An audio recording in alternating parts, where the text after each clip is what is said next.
Kembali lagi di Cerita Cinta Channel. Jangan lupa like, comment, and subscribe ya. Terima kasih.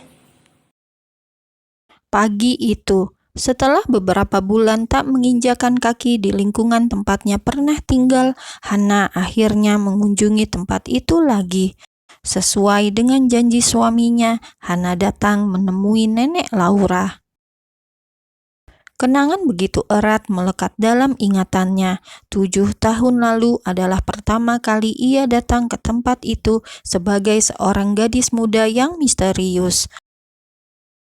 Hana menatap rumah Nyonya Gulsa yang pernah disewanya selama bertahun-tahun.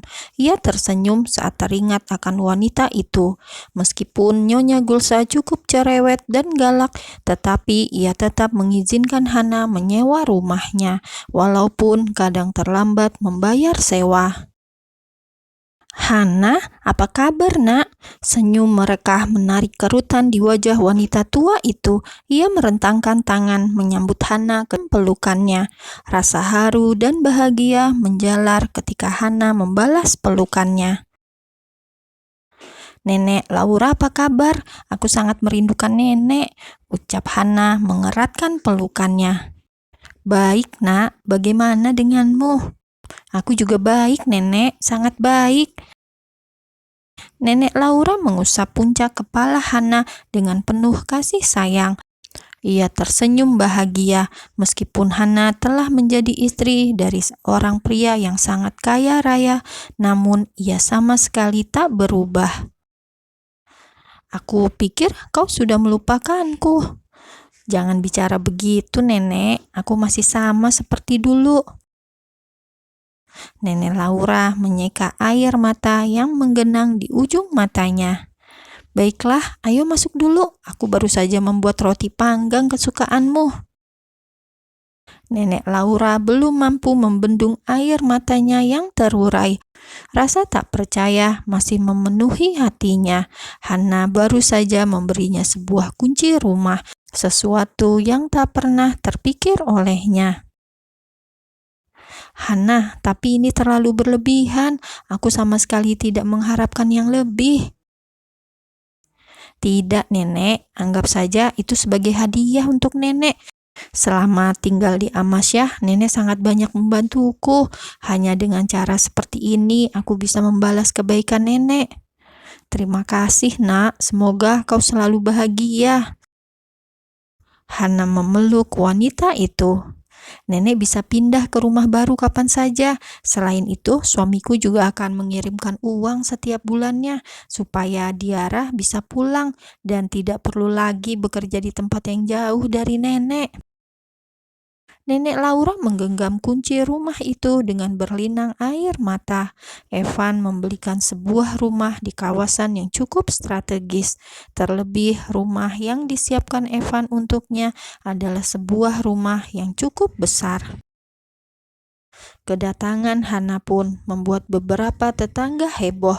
Suasana tiba-tiba menjadi ramai.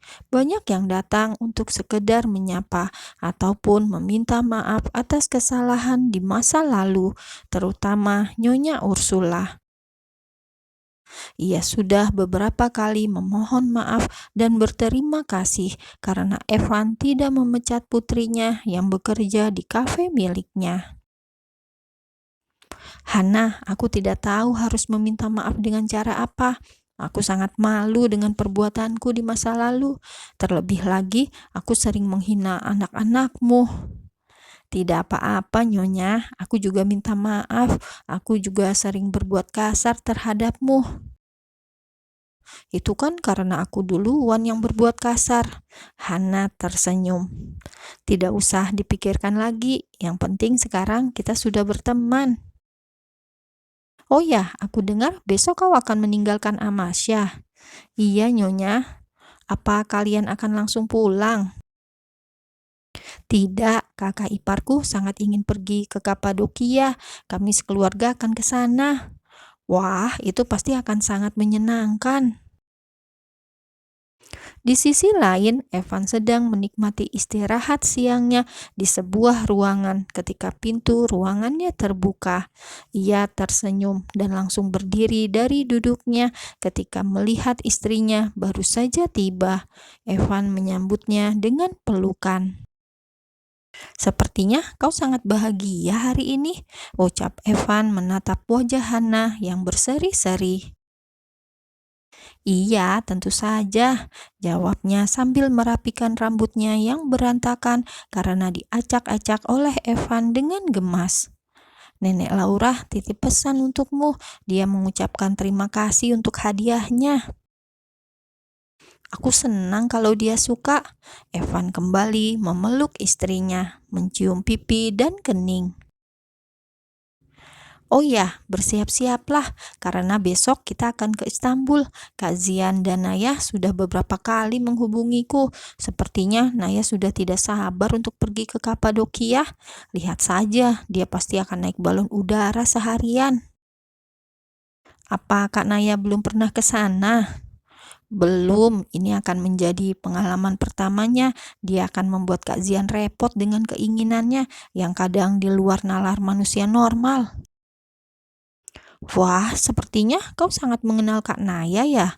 Kau bahkan tahu seperti apa kebiasaannya," ucap Hana membuat Evan terdiam. "Aku lama berteman dengannya sebelum tahu bahwa dia itu adalah istri Kak Zian." "Maksudnya?" tanya Hana masih tak mengerti. "Ceritanya sangat panjang, sayang." Evan membelai rambut istrinya. "Ceritakan padaku, aku sangat suka mendengar apapun tentang keluargamu." Evan tersenyum melihat begitu antusiasnya Hana. Istrinya itu selalu tertarik dengan apapun yang berhubungan dengan keluarga Askara. "Keluarga kita," tukas Evan. "Kau juga sekarang bagian dari kami, kan?" Evan membawa Hana untuk duduk di kursi. Mereka duduk dengan saling berhadapan. Awalnya, Kak Zian menikahi Naya secara sembunyi-sembunyi. Dia bahkan tidak memberitahu siapapun, termasuk aku dan Kak Fahri. Kak Zian sangat membenci Naya dan sengaja membuatnya hidup menderita. Saat itu, Kak Zian menutupi identitasnya dari Naya dan mengaku sebagai seorang montir. Raut wajah Hana mendadak terlihat sedih antara percaya dan tidak. Bagaimana bisa? Kalau dilihat-lihat, Kak Zian sangat mencintai Kak Naya. Dia bahkan rela menjadi pengangguran hanya untuk bisa bersama Kak Naya sepanjang waktu.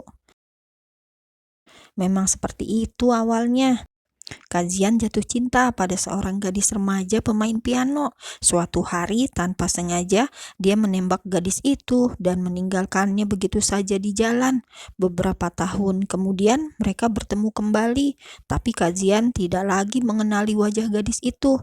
Bahkan dia menikahinya tanpa tahu bahwa Naya adalah gadis yang pernah dia tembak. Kenapa semenyedihkan itu? Lalu bagaimana kau mengenal Kak Naya? Hari itu, aku dan Rafli bermain futsal. Tanpa sengaja, aku menendang bola dan tepat mengenai kepalanya. Dia mimisan dan aku membawanya ke rumah sakit. Kami akhirnya berteman dan Naya bekerja di kafeku. "Apa Kak Naya juga tidak tahu kalau kau adiknya Kak Zian?" Evan menggeleng. "Karena Kak Zian menutupinya selama 1 tahun dan Naya orangnya agak tertutup. Saat itu aku juga tidak tahu kalau dia istri orang." "Lalu bagaimana kau mengetahuinya?"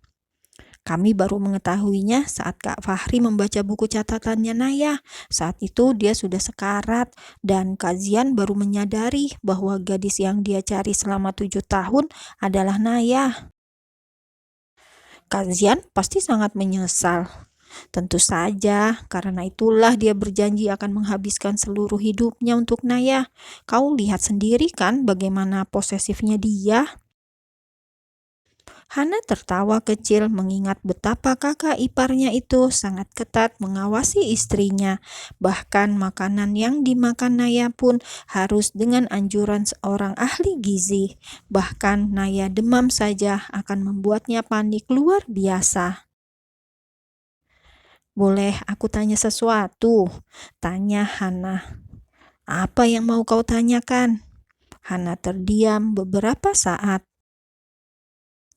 Kau bilang berteman dengan Kak Naya selama 1 tahun tanpa mengetahui bahwa dia istri kakakmu. Apa kau tidak pernah jatuh cinta kepadanya? Dia wanita yang sangat cantik dan baik hati. Keluarga juga sangat mengistimewakannya. Aku merasa dia memiliki sesuatu yang akan membuat semua orang menyukainya, termasuk aku. Evan terpaku. Ia tak tahu harus menjawab apa untuk pertanyaan itu. Ingin jujur, namun menjaga perasaan istrinya akan lebih baik. Sayang, sepertinya kita harus ke bawah. Tamu-tamu istimewamu mungkin akan datang sebentar lagi. Kita kan harus bersiap-siap. Hana menepuk dahinya. Ia hampir saja lupa dengan sebuah pesta kecil yang sudah dipersiapkan Evan di kafenya. Sebuah pesta perpisahan sebelum mereka kembali ke Indonesia, dan hari ini mereka juga akan membagikan makanan secara gratis untuk semua pengunjung. Aku hampir lupa. Aku akan bersiap-siap dulu. Di bawah, Sky dan Star sudah berada di ruangan khusus anak-anak. Hana mencium pipi suaminya, kemudian dengan penuh semangat beranjak keluar dari ruangan itu, meninggalkan Evan yang masih mematung. Maafkan aku, Hana. Akan lebih baik jika kau tidak tahu apapun tentang masa lalu, karena itu akan menyakitimu. Kisahku dan Naya tidak pernah berakhir, karena memang kisah itu tidak pernah dimulai. Biarkan saja semua terkubur oleh waktu.